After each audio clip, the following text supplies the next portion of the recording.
less owned, almost half the amount of DeGrom. So going a little bit more contrarian with that pivot. And to be quite honest with you, I would feel based on how DeGrom has been going, he has been prone to giving up 6, 7, 8 hits and a few runs at least. And if the strikeouts aren't there, then you just wasted 11,300 on a pitcher. So it's not. I mean, it's definitely a great play, but I don't know if it would be smart to be over the field on that play. Yeah, exactly. And I'm just not trying to get 35% of my lineups to be in the same sort of construction. So that's why I wouldn't be below, or I would be below on DeGrom. I wouldn't be getting up to 35%. It looks like just now. Everyone said that, or someone said that the Periscope and YouTube are not working. Periscope is working. Oh, it is? Actually, YouTube just started now. All right, cool. So I'm going to tell everyone to refresh the page. Awesome. Sorry about that. I saw that message. So no, you're good. You're good. Yeah, I'm trying to keep the conversation going while also trying to produce this and message Josh. So Josh is helping us figure that out. As he always does. Trades, man. He really is, man. He keeps everything going. So do you want to just kind of reiterate? I didn't want to get too much into the slate before we kind of figure this out, but do you want to just kind of reiterate where you're at on these top arms? Just kind of a quick rundown. Yeah, I mean, Verlander, highest price pitcher, highest projection just a little bit ahead of DeGrom and Kershaw. Kershaw, in my opinion, I think we can both agree on this, has a better matchup, faces a team who strikes out more, and is also projected to be half less owned than DeGrom. And you could also pivot and save an extra $600 in salaries. So a lot of positives with going with Kershaw, not just the matchup, but also other variables that go into account with constructing a lineup tonight. So it's like I said before, I think I see myself under the field with DeGrom, and there's no right or wrong with playing him, but I think it would maybe be a mistake if you go over the field based on these things. I agree. I'm under probably on all these top guys. My highest owned guy right now is Kershaw, but not making a huge stand on the field. I had him at about 20%. He was 17 or 18% when I ran this last crunch. My pitcher pool tonight is absolutely disgusting. So as we go down and talk about these guys, you might have to talk me off the ledge here. I'm playing some of these terrible pitchers. But, okay, so those are all the 10K plus guys. We didn't really put Greinke in that category. I guess he would be another guy, minus 179 favorite, going up against Colorado. Under 4 implied total for the Rockies. Is Greinke someone you're going to get to at all? I do like Greinke, but I mean, when it comes to looking at between him and Kershaw, Greinke is another one as well that I just don't feel as confident. And that's because he's facing Colorado. And I know Colorado is different outside of Coors, but you have Arizona, which is like the second Coors, a hot, humid environment, hitter's ballpark. And it's not the greatest of matchups. So I'm just not too confident on that as I would be compared to maybe Kershaw, say. I agree. Greinke is someone that I thought I was going to get to a bunch. Right now, I had him about 7%. So you can see kind of where this is going. Same thing as the other night when we were on together, just trying to load up on the big bats. So let's kind of go into this mid-tier. A couple of guys that were catching my eye and maybe the industry's eye as the whole. Eduardo Rodriguez, 8,700. Martin Perez, 7,900. Vince Velasquez, 7,500. You could throw in like Tanaka in there, but those are some of the more appealing options in the mid-range. Chris, did you find yourself gravitating towards one or two of these guys? When it comes to the middle tier, are we just going off the pitchers that are priced at 8,000? Yeah, like 8,000 and above. Okay. Yeah. So I really did like Bundy, but he's just too highly priced for that projection. I mean, 8,100 and projected at 9 points on DraftKings. There's just no way I could get there. And I do like Eduardo Rodriguez. I do think there's a lot of upside there. 8,700 is a little high for me when it comes to Eduardo, so I probably won't have as many shares as I would like, and that's strictly based on probably price. Yeah, I got to around the same as the field on Erod so far. fine matchup against Detroit. I think Erod is a good pitcher. It's an okay price. There's nothing I can say really bad about him or this matchup or really the price. He's just kind of I think, fairly valued, fairly owned for this slate. So he's another one that I'm not making a huge stand on. Bundy, man. So did you say you were getting to some Bundy, or you were interested in getting to some Bundy? I would have liked to probably get a little bit more Bundy Okay. in there. I like a righty who does have strikeout potential against a Toronto team who seems to have more success against lefties. And yeah, I mean, let's just say this: I feel more confident with Bundy on the mound against the Blue Jays rather than I did Chris Sale. Yeah, man. That buried me the other night. I had so Wild. much Sale. 5 DK points from your, almost 12K pitcher is not going to do it, and I guess that's why I don't pay up for pitching that often. So, kind of following that trend again, I'm trying not to get bit by these expensive pitchers, because if they don't go off, you are really putting yourself behind, and you're also not prioritizing the bats, which of course I love to do. What about Brendan McKay for 8K?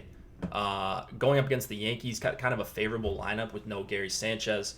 Just a 4.4 implied total for the Yankees here. One of the lower ones we've seen since they've been healthy. And that's probably a lot to do with the park, but a lot of respect here on Vegas' side to McKay. So were you impressed with what you saw in his debut? And then you think you're going to get to him at all at 8K here? I might have a few shares, just not too much. And that's just because there are some options I like elsewhere in this range. Specifically, I really do like Martin Perez at 7,900 at home against Texas. Now, the only thing that's really weighing on this decision is the weather. And is that going to play its toll in him getting delayed and him maybe not coming back into the game? But when it comes to the Yankees matchup and having Brandon McKay, there's just some power in the Yankees lineup that kind of scares me. And I just don't know if this is a matchup that I want to really kind of go with as far as McKay. And think about this. I mean, he faced a Texas team that is the worst in the league against left-handed pitching. So it was a tremendous matchup for him. Now he's going to be facing some power in the righties' bats. Encarnacion, Judge, Sanchez, I mean, even LeMahieu, Torres. In my opinion, I just don't see this as a prime matchup for McKay. That's fair. I don't think it is a prime matchup for McKay. You mentioned another guy that I really like. The thing I like about McKay is just he was getting 5% ownership. I think that may have changed a little bit in our most recent update. Actually, no, he's still right at 5%. So 5%. I was getting to around 3 times that, so not going crazy on McKay, but he is one of the options I actually do like in that sort of mid-tier. And then the other guy, not necessarily in the 8K range, but he's just below that $7,900 Martin Perez. You mentioned the weather for Perez, so if anybody's watching looking for kind of last minute weather stuff, it looks like I saw Alex's tweet before, Alex Osimo. I saw his tweet that said he's monitoring Minnesota, and right now it doesn't seem like there's a huge issue as far as the game playing.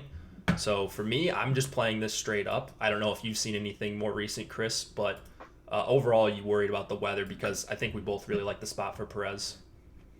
Yeah, I mean, this was a couple hours ago. Some tweets and people talking in the Slack really had some concerns with the weather in Minnesota. But as the latest radar that I checked myself for the projected forecast, doesn't seem like this game is going to get interrupted potentially. So we could be seeing a clean, straight game, which would be huge for me, because I really do like Martin Perez in this situation. Martin Perez, I feel like, is fairly priced. I feel like the matchup is tremendous for him. He pitches a long duration throughout the game, which is huge. So you can be confident that if he's in there, he could go 6-7 innings, and he'll get 6-7 strikeouts on occasion. So, and now he's facing a team that strikes out the most on the road against left-handed pitching. I feel like everything is really looking and pointing in the right direction for Martin Perez tonight. Nice. Yeah, I think I agree. And as long as we don't see like a large postponement risk in the projections, which is also another thing, another little perk you get, you see how Alex is having weather affect his process at all. So he tweets it out. He has a percentage chance of the game being postponed. in the actual projections on the site. So super helpful to me, because then I can adjust my projections if there's a 30% chance compared to if there's a 5% risk of postponement. So something you're going to want to keep an eye on. I will let you guys know if there is a postponement risk without getting into too many specifics. But if you want to become a premium member, that's another thing you get outside of the ownership projections, the player projections, articles, premium and free from Chris Spags, Josh, Laffy, Adam do the deeper dive, the deep dive, got the deeper dive on the YouTube channel, and of course premium Slack. And before we get started on these low tier pitching options, because I'm afraid some people might tune out when they hear me talk about like playing 20% Kikuchi and such, we're going to talk about the home run giveaway we're doing right now. So this is the tweet right here on the Osmo.com Twitter account. You can win 3 months of Osmo Plus or a coaching session from Osmo if you guess the player which wins the 2019 Home Run Derby. Of course, there's probably going to be ties. There's only 8 participants, so you guess the number of home runs your winner hits in the championship round. So the final round, I'm actually not super familiar with the Home Run Derby. They've changed it up in recent years, exactly how it works or like what the correct number is. But if you had to give a number right now, and if you want to be entered into this contest, you're going to have to follow and retweet this tweet. You're going to have to follow Osmo_com and Osmo MLB in order to be eligible. But Chris, if you had a lean right now, if you know who's in the Home Run Derby, and I can pull it up right here actually, Yelich, Guerrero, Bregman, Peterson, Alonso, Carlos Santana, Josh Bell, and Ronald Acuna, who would you pick right now to be your winner? Man, Carlos Santana. Really? So he's the 7th seed right now. Yeah. I like him because it's in Cleveland this year, right? I believe so. Yeah. So he's the home participant. That makes sense. You got to go with the home participant. The energy is going to be there. He's going to want to try to take it down. And he's not playing Yelich in the first round, right? Because Yelich is the first seed. That's right. Yeah, so he would have to wait till the end. I think Yelich probably has the easiest road to the finals, and then I'd like to see Carlos Santana with the upset. All right. I like that. I think my guy would probably be Josh Bell, and he's a guy that I wish I got on earlier in the season, but I think Bell puts up a big number. Like, he's just taking the next step as a hitter. I see a couple guesses for Bell. So maybe you want to, before you guess, of course, you're going to want to enter in this contest if you're looking for 3 free months, a $210 value of Osmo Plus. But maybe you want to look and see, who's being guessed and use a little bit of game theory. If you don't see anyone guessing Carlos Santana, why wouldn't you pick him just in case? Because then if you get that right, you're going to be competing with less people. So it's kind of like the GPP mindset where you want to go a little bit away from where the field's going. So yeah, Yelich is going to be, he's got the best odds or whatever, but he's probably going to get the most picks as well. So go retweet that, follow the accounts, and then you will be eligible for this really cool giveaway we're doing. So, a little bit of All-Star break entertainment. All right, let's go to the low tier of pitching today, which is not loaded, but there are a ton of options. I don't know about quality options, but who's kind of your favorite low tier pitcher? We've got Pomeranz, we've got Kikuchi. Let's see, Julio Tehran going up against the Marlins. Soto, I don't think we're going to have too much interest in, but Aaron Sanchez, once again, who I feel like pitches like once every other day. But do you have a favorite? Like, man, this is going to be where the money's made tonight, I think. Man, everyone is on Aaron Sanchez, and I'm avoiding it, I think. I'm going to stay away from it. Last 4 games, all in negative points. He just leaves it out over the plate. Hitter-friendly ballpark to Baltimore.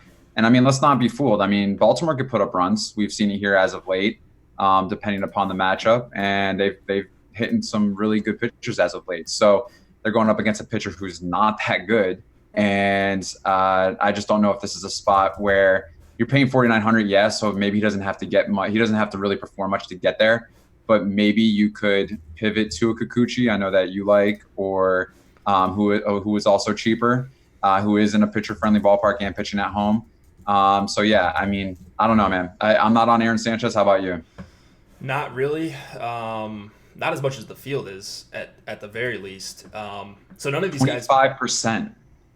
He's 25% owned. Or 25% projected. Oh, okay. No, I'm seeing him Yeah. at 14. Oh, I mean, Did we I don't get know an if update? did it change? We just got an update maybe like 10 minutes ago. Oh, so then it changed a little Okay. bit. Okay. But still, I mean, you get it. I mean, you can always make a case because of the price for basically any pitcher that's stretched out in under 5K or around 5K, I think. Because there's almost always some really good expensive bats to pay up for that are probably going underrepresented if you're looking at like the top stack tool, which we'll pull up in a little bit. I'm actually not on Sanchez as much, though. He's just, first of all, I don't think he's a very good pitcher. He doesn't project very well, which we like to see from a value perspective, but he does allow you to get in some good bats. So while I'm not above playing bad pitchers, I play bad pitchers all the time. The 5.5 implied total for Baltimore that Alex has right now is really telling as far as how like the lacking talent in Sanchez. So I don't know. I mean, he's been chalky in this stretch of negative starts, and people still continue to play him. So I don't know what they're seeing, but I'd rather play some Baltimore bats if I could. And yeah, I just don't really believe in Sanchez, and certainly not if he's going to be one of the top 4 or 5 chalky pitchers on the slate. Yeah, I agree. I think people are just focusing on Baltimore being the number 3 team in the league that strikes out the highest against righties on the road.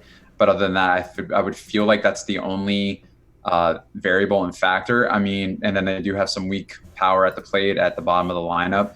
But the thing is that Sanchez, if you knew that you were going to get 5 or 6 strikeouts and maybe he gives up a couple runs and lasts like 5 or 6 innings, then you would have all the confidence in the world paying that price point. But that's not even guaranteed. I mean, if we saw last night against Boston, the reliever that started, I mean, he gave up 1 or 2 hits and then he just got pulled. And so, I mean, I don't know what the patience level is right now with Toronto because a lot of their pitching is just not good, and it's not guaranteed that he'll last 5 innings if he's really getting rocked. So I would rather pivot somewhere elsewhere in that area. Yeah. So if you're going somewhere else in that area, there's one guy. You say Kikuchi. I mean, this is the guy, I guess. You say Kikuchi. Yeah, exactly. I do say that. But man, so this is another one where I don't think he's a good pitcher. He has not been good. He is not missing bats. He's basically the exact opposite pitcher that I like to roster in DFS, but he's actually grading out okay in Alex's rankings, or Alex's projections grades out similarly to Sanchez from a value perspective. So neither of them look great, but when you factor in the ownership discount you're getting from Kikuchi compared to Aaron Sanchez, I am getting to more Kikuchi. So feel free to talk me off this one, but it's just a play that he allows me to get whatever I want. He's cheaper than Sanchez and getting less ownership. So I see where you're coming from with Kikuchi, and I mean, he is someone that you could pivot to, but the only reason why I'm going to say something different is because I'm way over the field on Oakland right now. Okay. Yeah, So Oakland projects out for me very high tonight, and the thing is they are top 5 in the league against lefties on the road in MLB in a lot of categories, and I think they're top 1st or 2nd in WOBA as well. But they're going low owned tonight, and I believe if it's still there, that their run implied total is at 6, or is it over 6 now? I think Alex had it just over 6. Yes, 6 flat actually on the so 6 flat, and then on top of that, if you have Osmo's stack tool, which if you don't have it yet, I highly recommend you get it because it's a huge effective tool that helps me in my own DFS research. I'm sure promo you code live before lock if anybody didn't know. So Oakland, they're the 3rd highest. If not, you could just almost say 2nd because they're 0.2 points behind Washington right now for the DK top stack. Okay, and then you go over to ownership, and they're the 7th or 8th highest owned team, but they're also the 7th or 8th top value as well. And the reason why I'm saying this is because they're all fairly priced where you could stack them and get a top tier pitcher like Kershaw. So There's a lot of value there with going with Oakland, especially on FanDuel as well. They're severely underpriced, in my opinion, especially for the matchup. And I mean, they have power and they have a lot of upside and top 5 hitting team on the road. So I like Oakland tonight, and I think you should stay away from Kikuchi, Jake. You're right. I probably should. Man, if I was playing one lineup, I mean, there's just no way I'm getting to Kikuchi. Like, not in a million years. But the difference is when you're playing 150, you're trying to get a portfolio of different lineups. I'm trying to not go all in. Although you might be trying to go all in tonight, from what I understand from talking to you before the show, on a stack, which I actually think is a really interesting strategy. So we'll talk about that in a minute. But he's just like, when I'm prioritizing hitters, when I'm multiplying my hitters by a constant, and that's going to push all the expensive hitters up because they're going to grade out better raw points and value wise than a lot of these pitchers. Then I end up with Kikuchi and like awful Aaron Sanchez as kind of my last guys. But let's quick touch on like Pomeranz and Julio Tehran. I don't think there's a ton to say about them because they are getting ownership. They are also in really good matchups. But do you have anything going against them on this slate tonight? Man, I really like Tehran. I mean, 19% owned tonight, projected for 12 points on Osmo's projections. But I mean, his salary is 6,600. He's at home against Miami. Now, don't get me wrong, he doesn't throw a lot of strikeouts, so you're not going to get that upside. But he does keep the ball in the ballpark, doesn't give up too many runs, except that he's had a couple shaky outings here against the Mets and the Cubs. But outside of that, I mean, he went on an 8-game streak where he gave up, I believe, 1 or 2 total earned runs. But he's 6,600, and he's facing one of the worst offenses in baseball at home. And you have to give all the credit to him in this matchup, and have to understand that 6,600 price tag is completely worth it based on those certain things. Yeah, I agree. I mean, just a righty versus the Marlins. He's a guy who has always been able to get righties out, and he's going to face, 6 righties in the lineup, including a pitcher. The weather's not great in Atlanta, but just an implied total just over 4 for the Marlins. So nothing too much to worry about. There's not a lot of worrisome hitters in this Marlins lineup either. So I agree on Tehran. The thing about Pomeranz for me is just the park. Anyone in this park, I think, is going to be in play when you're under 7K. Pomeranz has shown a ton of K upside.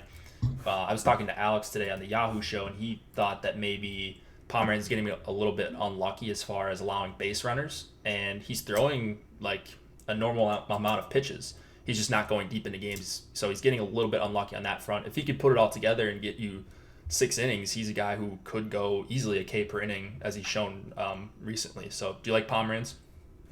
Yeah, I think Adam made a good point, is the fact that he has been a little bit unlucky earlier in the deeper dive show. And I mean, the strikeouts are there. I mean, he's averaging 10.9 strikeouts per 9 innings. And I believe that's like 3rd highest out of all the pitchers on tonight's slate. He's facing a St. Louis team where I don't know what's going on with this offense. I don't know what happened to Goldschmidt. Goldschmidt used to be able to hit lefties and have a lot of power. He's just not the same hitter that he has been in previous years. And so you're going into a ballpark too that's just not hitter friendly. But the only thing is these 4 or 5 innings, can he get you those 6, 7, 8 strikeouts that really holds weight to his value and exceeds value? And if he does, I mean, I have nothing wrong going here, especially at 6,800. More confident in him than, let's say, Adrian Sampson on the road for 7,300 in Minnesota. Yeah, yikes. I agree with that for sure. Pomeranz right now, my highest exposed pitcher on the slate, so I'm somewhat of a believer. I know he can miss bats. He needs to get a little bit, he needs to run a little bit better as far as not allowing a ton of base runners. And I think there's a little bit of regression coming. So hopefully that's here.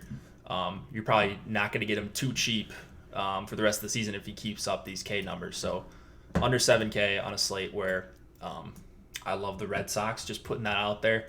I'm getting to a ton of Pomeranz, more than anyone right now on the slate. I see a couple people asking about weather concerns. If you want to see the latest as far as Osmo's postponement risk, those are in the projections right on the site. Osmo's projections that he uses to take down 100K seemingly every few nights. But right now there's nothing in the postponement risk. I will let you know if we get an update on that, because we should be getting a projections update because we have all the lineups in, which is unusual, Chris. Beautiful. Every lineup in about a half an hour before lock. Love it. Let's do dong picks and then talk about kind of our top stacks. So let me update the board here. And just know, when I make my Dom pick, I can go all day with someone that's gonna probably hit a Dom at like Cody Bellinger or something. But I like to go outside the box. I know you do. All right. We'll go outside the box tonight. All right, let's go outside the box. All right. Okay, so no Red Sox for me. How about you go? I will load up the stack tool, so we've got a few things to talk about. All right, I'm gonna go with Chad Pinder. Chad Pinder. Okay, so he is confirmed in the lineup. He's in the Oakland lineup that just came out. If anybody missed that, Pinder, dual position eligibility, $3,600 off my boy Kikuchi. I actually really like that pick. Pinder's a guy who hits lefties incredibly well, especially for a player that we don't think is much more than like marginal. Mm-hmm. For me, let's see. I won't pick any Red Sox. We're going off the board tonight. No Juan Soto. Maybe a Baltimore bat off Aaron Sanchez. I kind of like what you did with going against Kikuchi. So, who's my highest owned Baltimore bat right now? How about you give me Dwight Smith Jr. Oh man, I love it. So he's batting second. Yeah, I'm gonna go with Dwight Smith Jr. here. If Chris and Josh and Emac someone asked you if you like Naka tonight. Tanaka. Yeah, because we didn't really talk about him. I didn't really end up there. I don't know if you did. I mean, $9,500 is kind of a tough price to pay when you can just get Greinke for a little bit more, or go up to Kershaw, or I like going down to like Martin Perez, assuming we're going to be able to go to him, and then all the way down into that low tier with Tehran and Pomeranz. So, did you get Tanaka at all? I kind of like him, but he's just too much on DraftKings. If you're looking for someone because you want to pay up for bats on FanDuel, 5% projected owned. I mean, Rays do strike out a lot at home against righties. Tanaka has kind of dominated them as of late, especially this year. He's put up some really good numbers against them. And the thing is outside of Meadows and maybe Pham, and I guess you could throw Kiermaier in there. I mean, the last 6 of the lineup, I mean, Zazino, Wendell, Adams, Lowe. I mean, this is just it. They don't scare me, so I don't see nothing wrong with rostering Tanaka if you wanted to. All right, cool. Yeah, nothing wrong, especially now that he's fixed that splitter, as Adam was talking about in the deeper dive. I always mix those two up. He was talking about how Tanaka's maybe fixed his splitter since earlier in the season, and he's getting more strikeouts, more whiffs as a result. We just got a projections update. I'm going to put those in right now. We actually do have a very tiny postponement risk right now. Alex has it at 2%. So which game? Actually the Marlins game. I just assumed it was the Twins game, but yeah. So the Atlanta Miami game, he's got it at 2% risk. 2%. 2%. Yeah. So God, for man, me, any percent scares me. It does scare me a little bit just because it went from 0 to 2, and not the other way around. But yeah, maybe a little bit of increased risk in the Atlanta game. Still, I don't think that's going to change much for me. We also just got an ownership projection, so I'm going to load in my crunches and start going here. But Chris, the chalkiest stack on the night is Boston. You want to talk about why you like them or don't like them as much as the field, or what you're doing with Boston tonight while I load this up? Yeah, I mean, what's crazy is that they're the highest projected on team, but there's a lot of players that are projected to be in single digits. I mean, I think Betts, Bogarts, and Martinez, 18%, 11%, and 60% projected owned on FanDuel, which is not that bad, especially when everyone else is single digits. But they're now facing Gregory Soto, a lefty, or has that changed? Are they facing Carpenter? They're facing Soto. Okay. I mean, there's just a lot of power here on the Red Sox side. They're hitting the ball great right now, but I mean, they have a 7.1 run implied total, the highest on tonight's slate. It's kind of hard to veer away from that. So I think everyone's going to, and surprisingly, there are some bats at the bottom that I like specifically. I like Chavis and Sandy Leon tonight. Leon hits lefties pretty well. They're cheapest across the board as far as Sandy Leon is 2,300. So if you're looking for someone as a one-off that you need to get a top pitcher, or if you're just looking to figure out how to construct a stack, that could be a way to go if you're looking for a cheap catcher on DraftKings. So he's 2,500 there. I like Boston. I think it makes sense, and I understand why a lot of people are going there. Yeah, Boston's by far my number one stack. They, as you mentioned in the top stack tool, highest owned, but just because they're high owned doesn't mean they're over owned. So for me, like a lot of the times when these expensive stacks are high owned, they're not owned as much as they should be relative to the chances of being the top stack. So that's what's so important to me about the top stack tool is, am I getting exposure? Am I getting the teams that I want to get based on the teams that are going undervalued, or like what Alex has started to call the anti-optimizer plays? So the expensive teams that project well on a raw points basis, but also they're not as cheap as some of the other teams that project similarly. So they're, as a result, they're not getting nearly as much ownership as they should get. Yeah, Martinez, Bogarts, Chavis, and Vasquez all hitting over a 350 ISO against lefties on the road. And I mean, Soto is no one to brag about. So, I mean, tonight we could see potentially a lot of runs from the Red Sox. Yeah, okay. Someone in chat, Soto is out. No, it is Soto. I'm looking at it right now. We should be good with Gregory Soto, Okay. as far as who the Red Sox hopefully get to tee off on tonight. All right, so Chris, you mentioned that you might be going really heavy on one team. So I'm interested. I actually don't know who the team is, but now's your time. Here's the floor. Tell everybody who your favorite team is tonight, and just how much you love them. Yeah. So my favorite team tonight is the Oakland Athletics. I will be over the field on them. To be quite honest with you, I'll be maxing them out. I love the matchup. I love the price points of a lot of the bats on the Oakland side. High run implied total, nowhere to be found in ownership. Third projected highest stack on tonight's Alstamos stack tool projections. I mean, it's just somewhere where I find myself gravitating to a lot tonight, and really project well in my projections outside of every other team. Yeah, man. As much sorry for the Kikuchi. What's that? I said sorry because I know you like Kikuchi. No, not sorry at all. Because I'm certainly gonna have some Oakland on the other side. I like to spread around my exposures, but that's honestly that's a pretty good team to end up on. Like, so you said you might be playing a ton of them in like the mini max or tournament like that where you can 150. If I was hand building tonight, I would probably get to maybe like an Oakland mini stack against Kikuchi if I didn't end up on Kikuchi. So certainly understand it. Kikuchi, again, not a guy who misses a lot of bats.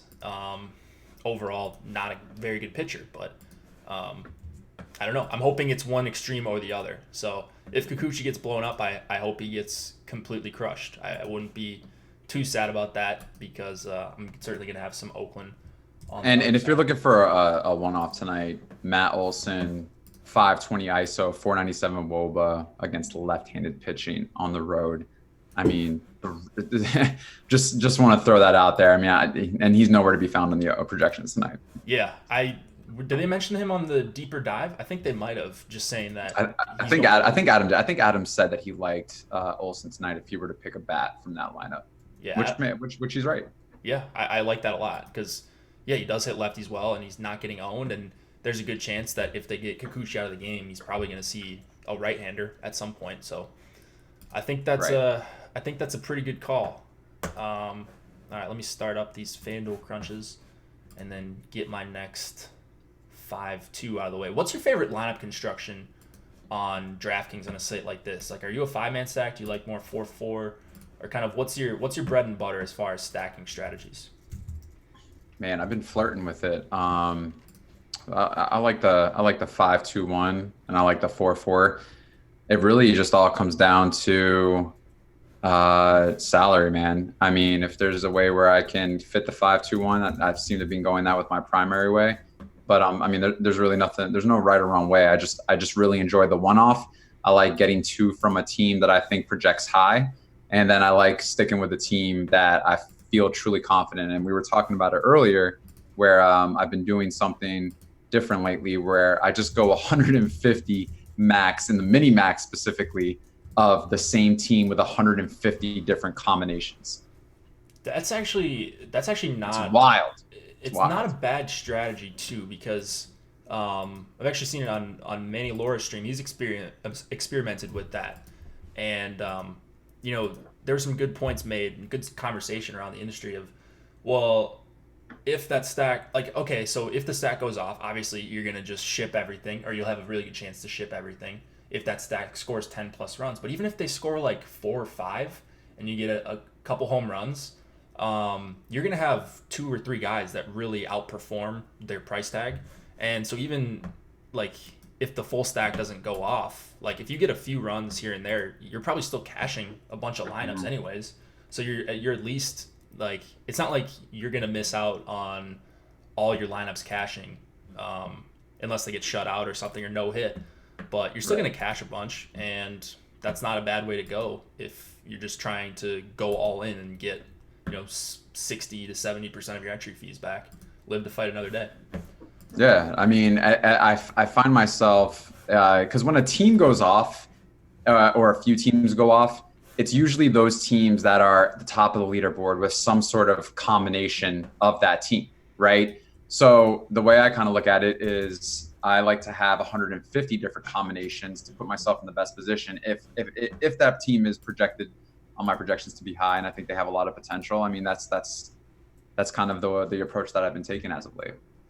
I like that. Yeah, I like the aggressive strategy. So I think I used to play more like your style, especially when I was like hand building. I was more like all in style, but I've kind of gotten away from that. But you make it sound interesting, especially when you're going with the cheap stack like that, with a really good run expectation and stuff. And Alex seems to like. So yeah, I do like the call. Any other stacks, if you weren't going super heavy on Oakland, that you would be getting to, any of them that stick out to you as far as the top stack tool is going undervalued, or any of these sub 5 implied total teams interesting to you? Yeah. Hold on one second. Jerks and Profar is not in the lineup. Jeez, I did not know that. So, God, I got like 120 Jerks and Profars. So I like the Orioles. Orioles. Yeah, I'm a fan of the Orioles right now in tonight's matchup. I'm going against the grain. I know people are high on Sanchez, but the reason why I'm saying this is because for higher priced dollar tournaments that I'm in, they give me the flexibility to go with 2 pitchers that are highly priced, that I feel confident in, that project high. And Baltimore's an offense that has a decent run implied total. I mean, last time we thought it said it was 5.6, correct? Yeah, I think 5.5, 5.6, somewhere in there. Okay. And I mean, that's to me, that's a great run implied total. Now, if it was 4.6, totally different story. It'd be one of the lowest on the slate, but they're in the mid tier to one of the highest on the slate. So, and they're cheaply priced. I got to go. I like going that route. Yeah, I really love that. Especially you're getting leverage on not only a pitcher that's going to be a little bit popular, but a pitcher that we think is bad. So kind of the same thing with Kikuchi.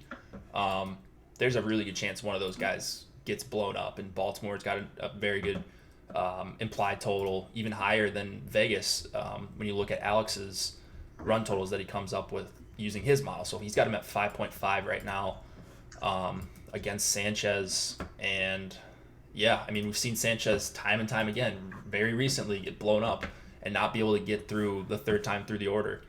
So while the Orioles aren't a great team, they do still have a lot of hitters here that can do damage against a guy that just doesn't seem to have it at all this season. How do you feel about Washington? They were one that I talked about on the Yahoo show as being very undervalued. So I love Juan Soto, of course. I almost always love Juan Soto. But outside of him, like Matt Adams grades out as a pretty decent value. Some of these other guys in this lineup, let me pull it up here. I was getting to a bunch of Zimmerman at 3,500, and then Dozier. I know it's righty for Dozier, but over 6 implied total here against Keller in the KC bullpen. You've got the speed power combo with Trey Turner. and Adam Eaton at the top. I guess more speed than anything for those two guys, but I just really like how they set up as a full stack. You like them? Yes. I mean, 6.2 run implied total, second on the slate. They've actually gone up here over the last couple hours, 0.5 of a run increase. So they went from 5.7 to 6.2 in the Vegas odds. Over unders increased to 10.5. So I don't know. So Vegas must know something that is going on with this game. Yeah, for sure, man. I just don't think a lot of respect for Keller, and honestly, I don't have a ton of respect for Keller. Let's see. Anything? He just doesn't give up a lot of bombs. Mm-hmm. So he keeps the ball in the park, which I think kind of scares off people. Yeah. All right, so the Dong picks are in from Chris and EMAC. Looks like EMAC went with Mark Canna. So he went a little bit off the board there. And then Spags, man, we're going to have to crush him for this one. He went with JD Martinez. So he's really trying to catch everyone. JD Martinez to hit a homer tonight when we were saying we were going off the board. So Chris taking the other Chris taking the easy way out. Oh, man, that's great. Yeah. So, no, it's a good pick. I mean, he's probably got maybe arguably the best chance of hitting a home run tonight. So, good pick by Chris. But yeah, let's talk about. Let's see, how are you doing with your lineups? Are you going to be able to get them in? Yeah. I didn't get the full max into the mini max, but I got a decent amount, and then I have a decent amount in the $11 one, and then I'm playing the 250 4-entry max. Really good tournament tonight. 444 people. First place is 15,000. Second place is 7,500, and then it stays pretty high after that. So that's kind of where I'm at right now. Did you say it's a 4-entry max? Yeah, the MLB 100K 4-entry max. And you have all 4 entries in there? I have 2. Because I didn't have enough time. Got it. But yeah, so I reserved 2 real quick, and then now I'm finishing constructing my final lineups in these 2. Okay, so what's kind of, are you hand building those?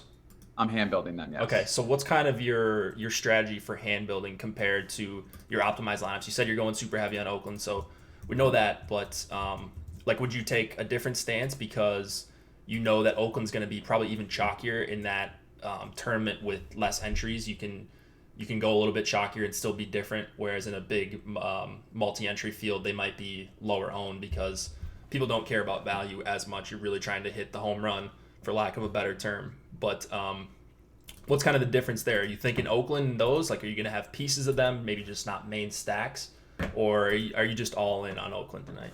So I have 2, and I think one I could be rolling with a little bit of Oakland or mainly Oakland. It still all depends here based on the pitchers that I want to roll with. And then the other one will be a stack that I feel is going overlooked but has a lot of potential, and wanting to pair that with a high price pitcher that I feel is very strong tonight that could show a really good showing. And then also another pitcher that I feel will project high, but not necessarily own. So a little bit of a contrarian, but yet there will be exposure to that, I know, amongst the field. Yeah, for sure. And I've kind of gotten away from playing the higher stake stuff as I've focused on trying to hone in on my MME strategy. But I want to experiment more with the big 3 max tourneys like that. So hopefully take something down tonight, feel good about the bankroll, and then start doing that because I think there's more game theory involved the less entries. You're playing more against the opponents, or as much against the opponents as you are trying to pick the best plays, which I think is a really interesting strategy just from being a competitive person. Let's see, anything in the premium Slack, any weather concerns or starting pitching in Boston, Detroit, or nah? I don't have any concern. Alex doesn't have any on the projections page, so that is good to see. One thing that actually changed a bit was the Twins game went up to a 5% chance of postponement. So 5% postponement risk. That is, it's not the end of the world. You can deal with that. I'm playing that game basically straight up. Has anything changed for you, Chris? Yeah, I'm the same way. I'm going to play it straight up. Yeah, I don't think. 5%. Yes, it could happen. So Alex is saying he's accounting for it in some way, but I feel like there's a 5% chance for like the lights to go out at a game. Right. You know, it's just like 5% is 5%. It's nothing drastically crazy. And there's a 95. I'm going to take the 95% chance it plays any day. I think it does play. So it doesn't look good outside my window here, but I don't live like right on top of the stadium, anything like that. Where do you live? I live in the Minneapolis area, so okay. I'm probably like 20 minutes out from the stadium, 20-minute drive. Oh, so I always give my weather updates here when there's issues in Minnesota. I don't think you're ever gonna have to be given weather updates. You said you live in like San Diego area, right? San Diego, man, yeah. Yeah, so usually pretty nice weather, right? Nah, it sucks actually. Yeah, I'm sure. No, it does, man. It's freezing. It's 60 something degrees right now still, and it's in July. Oh man, but it's probably like 60 year round, huh? Nah, I mean it was just 50 for like the last few months, and now we've gotten to the 60s. It's been weird. They said cold rain. It's like San Francisco type. Oh, okay. I guess I just thought of it more like LA, like just like 75 and sunny every day. But I guess I've never been to California, so. All right, let's see what else we got here. We got 8 minutes left. That's not delay risk. Yeah, that's postponement chance. That's not delay risk. So delay risk usually when the game plays, when it starts, it plays through. So I don't know. I'm just not having that affect my strategy. But any other stacks you want to talk about, Chris, while I finish ranking my lineups and such? You know, Washington's interesting. Another interesting stack is Colorado.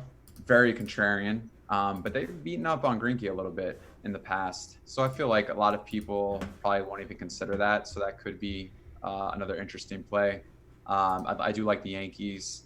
But outside of that, I mean, I'm kind of sticking with my guns in the matchups that I like and the teams with some really nice run implied totals tonight. So Oakland, Boston, Baltimore, and then, I mean, after that, just very, very small Yankees, and that's pretty much it. Okay.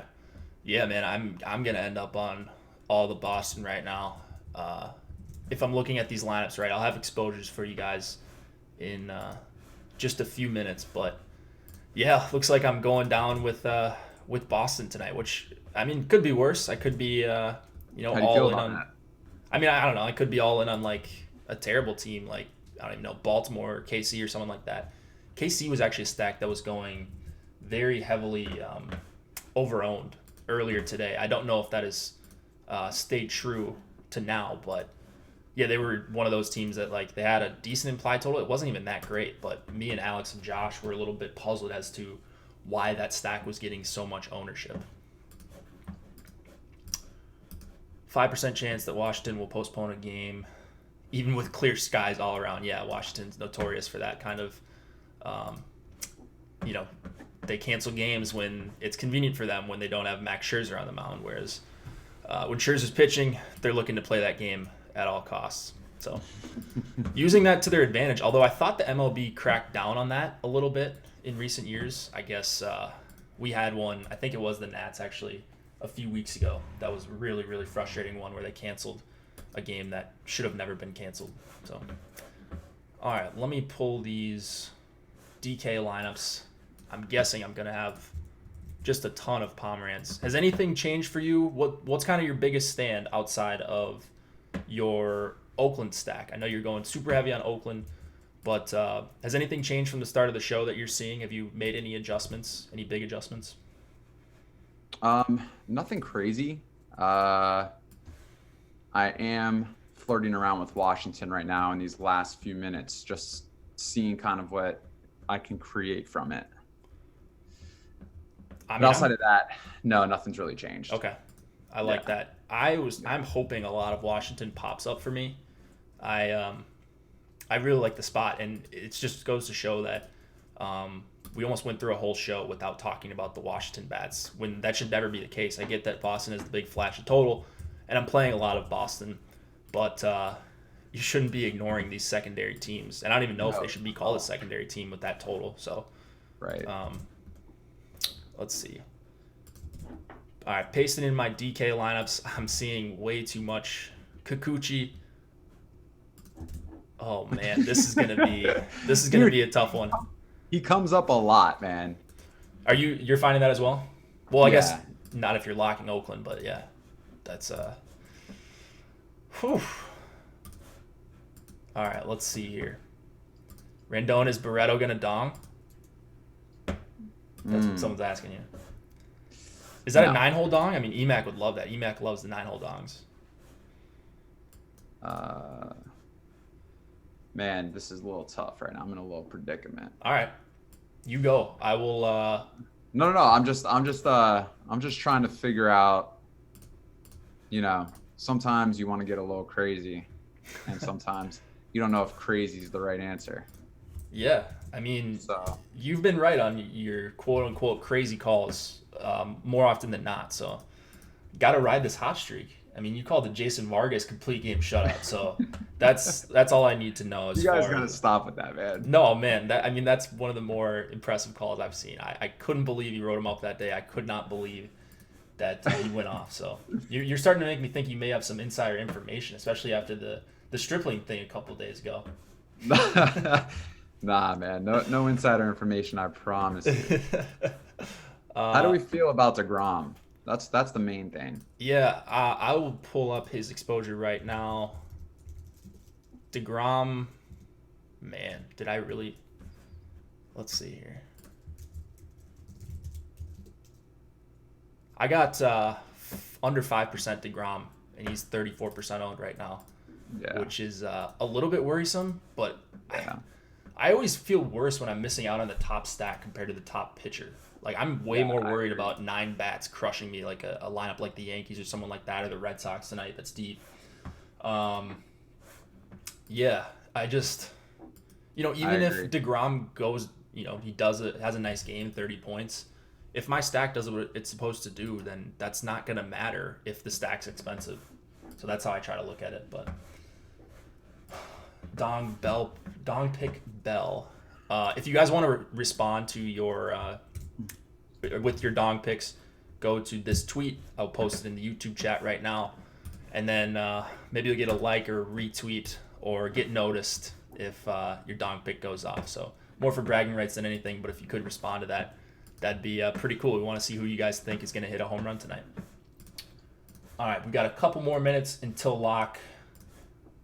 Let's see if I've got everything good. I think I've got all my lineups in with a couple minutes to spare. Josh and I had a couple close calls these last couple Friday shows, but I think we're good. So final exposures. Actually, the Nats went way up for me. Wow. Did they really? Yeah, on DraftKings, my top 3 exposures are Nats hitters. Turner, Rendon, and Soto. So they must have gotten a little bit of a bump in the projections because their implied total jumped or something. But wow. Actually, my top 4 hitters in ownership exposure are all Nats hitters. So what do you think of that, Chris? I mean, we were talking about getting to them, but I did not see myself getting to that much. It's very interesting. Yeah. More Erod than I expected. Go Nats, I guess, tonight. That's gonna be what I'm rooting for. But if you guys want to play this night slate, feel free to check out our night ownership projections because we are one of the only sites that offers those, I think, still. So those are world class. Those are what Alex plays with. Tom uses them to crush those night slates. So play more slates if you want to reach your DFS goal faster. That's what Alex always says. So I would suggest checking those out. Use the promo code LIVEBEFORELOCK if you want 50% off your first month of Osmo.com Premium. Or I guess it's called Osmo Plus now. I'm still getting used to that. Your Osmo Plus membership. Feel free, you should go and check out the tweet on the Osmo MLB account. You can win 3 months of free Osmo Plus or a coaching session with Alex Baker, Osmo himself, if you guess. Let's see. You guess the home run hitter, or I'm sorry, the winner of the home run derby, and you also have to guess for a tiebreaker the home runs that he hits in the championship round. So 8 hitters to choose from. You're gonna want to guess wisely. See what other people are guessing. Maybe go away from the field a little bit, just like you do in DFS tournaments. But yeah, check that out. Costs you nothing, just a few seconds of your time. and you could win a $210 value. So, anything else you got going on today, Chris? You got or this weekend, you got any articles or anything to plug? Yeah, man. I mean, I'm gonna do a Rose of the Day article tomorrow, and then we got MLB All-Star break coming up. That's pretty much it. Yeah, that's right. Going to New York City on Monday, and then Florida on Tuesday. New York City on Monday, man. Just vacation off of DFS or what? No, I gotta do something. I'll be on Good Morning. I'll be on Good Morning. Oh, okay. Yeah, okay. I figured maybe. Speaking of that, maybe it applies to this, but I got to get your take on what's going down on Monday on the Bachelorette. I mean, everybody knows, the viewers know I'm a big Bachelor fan. Yeah, so but... I'm gonna have to talk about some Bachelorette stuff come Tuesday with Michael Strahan. So we'll probably kick some sports out there too. We'll probably talk some fantasy sports as well. But yeah, I don't know, man. It's very interesting. Do you watch the show? I do. So I've become a pretty big fan over the last few years. So I watched you on it, and I got to get your take on what's going on here with Luke P. Is he going home this week? Man, I mean, this is a wild ride. This is like the 16th seed beating Virginia last year. It just doesn't happen. It's like the 16th seed going into the Elite Eight or like the Final Four too. I mean, that's exactly what it's like. It's wild. So he is just holding on for dear life. But here's the thing: is a lot of people don't really know the other conversations that they've had. We only see one side.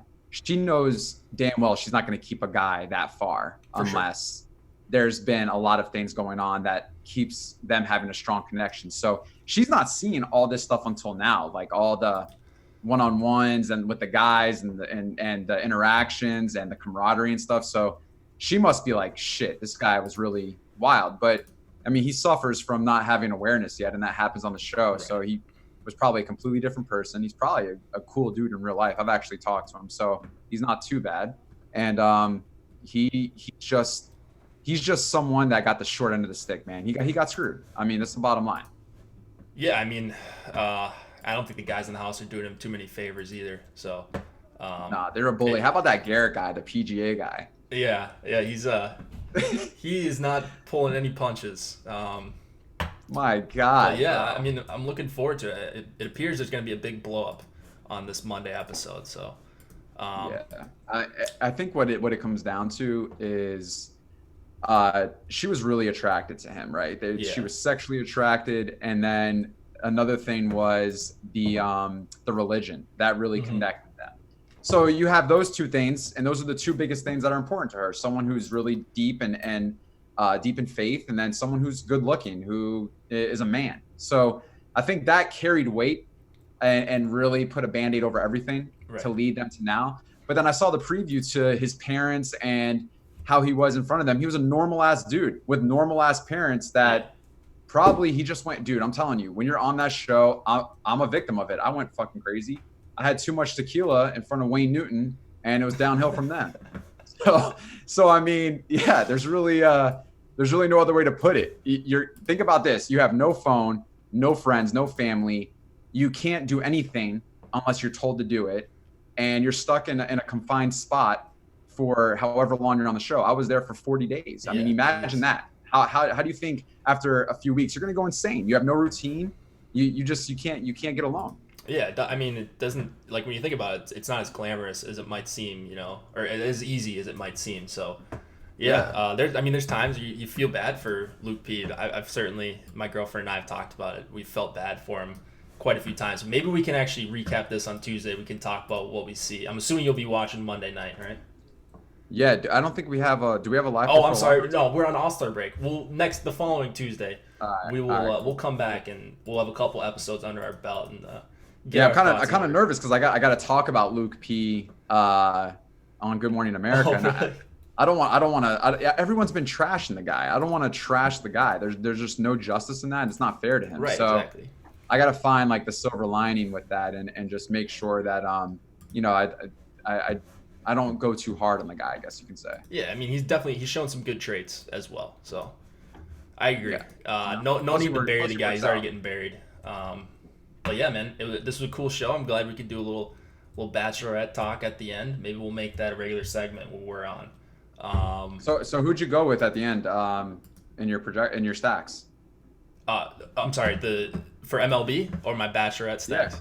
No, MLB. I got a bunch of Nats on DK. It looks like I got some Nats on FanDuel. A lot of Boston on both sites. So those will be kind of my top two. And then as far as fillers, a lot of Baltimore, it looks like, on DraftKings. More Oakland than what I was getting before, which I like. I got your boy Pinder. He was one of my highest filler guys, it looks like. So I'm pretty excited. It should be a good slate. Nice, man. Well, I like Washington too. Got a lot of Oakland. So let's see what happens tonight. But Aaron Sanchez, one strikeout, could be Aaron Sanchez night. Oh God, I hope not. Well, anyways, all right. Promo code live before lock. Go respond to that tweet. Try to win 3 free months of Osmo Plus or a coaching session from Osmo himself. Thanks for tuning in, guys. Thanks for sticking with us. If you stomach through the Bachelorette talk, but we will be back. Actually, EMAC and Chris Spags will be on tomorrow. Tomorrow morning will be Adam Ship My Money Share and EMAC as well, doing the double duty. So good luck tonight, guys, and they will catch you tomorrow. All right.